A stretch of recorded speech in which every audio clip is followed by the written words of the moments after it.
Bismillahirrahmanirrahim. Assalamualaikum dan salam sejahtera. Saya Ahmad Musab bin Ahmad Syazwan sebagai ahli yang pertama. Seterusnya, Saya Alif Aiman bin Harun sebagai ahli yang kedua.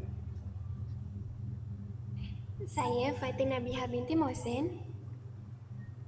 Saya Aina Patricia binti Cik Zainal Abidin. Saya Fatina Sorfina binti Ghazali. itu semua adalah ahli kumpulan kami. Hari ini kami akan membincangkan satu situasi berkaitan dengan literasi, iaitu Siti tidak mempunyai buku di rumah dan ibu bapanya tidak memberi galakan membaca. Dia hanya bergantung kepada buku teks sekolah. Jadi, pada pandangan awak semua, ahli kumpulan saya, apakah halangan utama yang dihadapi oleh Siti dalam konteks ini? Baiklah, saya akan menjawab soalannya. Pada pendapat saya, halangan utama yang dihadapi oleh Siti ialah halangan akses bahan bacaan dan juga kekurangan sokongan literasi di rumah. Hal ini kerana Siti tidak mempunyai bahan bacaan tambahan seperti buku cerita atau majalah yang boleh membantu meningkatkan kemahiran membaca. Apabila hanya bergantung kepada buku teks, pendedahan kepada pelbagai jenis kosakata dan gaya bahasa adalah sangat terhad. Saya setuju dengan pendapat Aiman. Selain itu, saya ingin menambah bahawa ketiadaan galakan daripada ibu bapa juga memberikan kesan yang besar.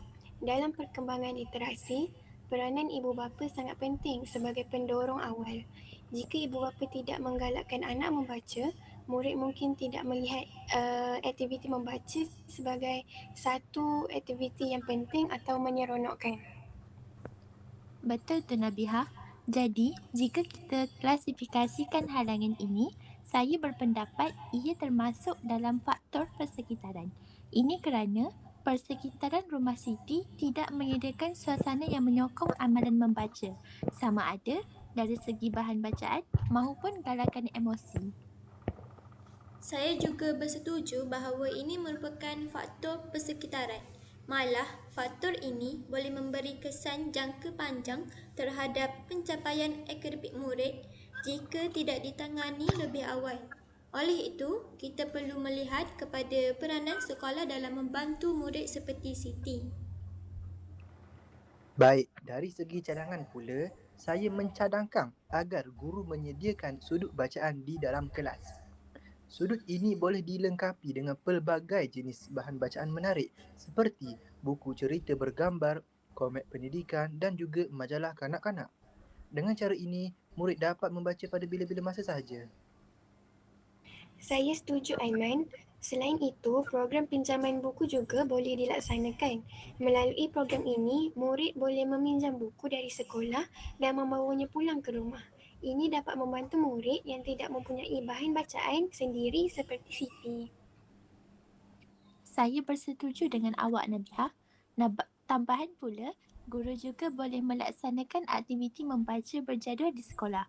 Contohnya, selama 10 hingga 15 minit setiap hari sebelum kelas bermula. Aktiviti ini dapat memastikan semua murid mendapat pendedahan membaca secara konsisten. Saya ingin menambah sedikit. Aktiviti membaca ini juga boleh disertakan dengan sesi perkongsian ringkas supaya murid dapat berkongsi apa yang mereka baca. Ini boleh meningkatkan kefahaman dan minat membaca. Baiklah, tunggu idea dan pandangan yang baik daripada kawan-kawan saya. Biar saya simpulkan daripada perbincangan kita pada hari ini. Jelas dah bahawa halangan yang dihadapi oleh Siti berpunca daripada persekitaran, khususnya kekurangan bahan bacaan dan galakan di rumah. Oleh itu, intervensi di peringkat sekolah amat penting bagi memastikan semua murid mempunyai peluang yang sama untuk meningkatkan kemahiran literasi mereka. Baiklah, sekian, terima kasih daripada kumpulan kami. Assalamualaikum.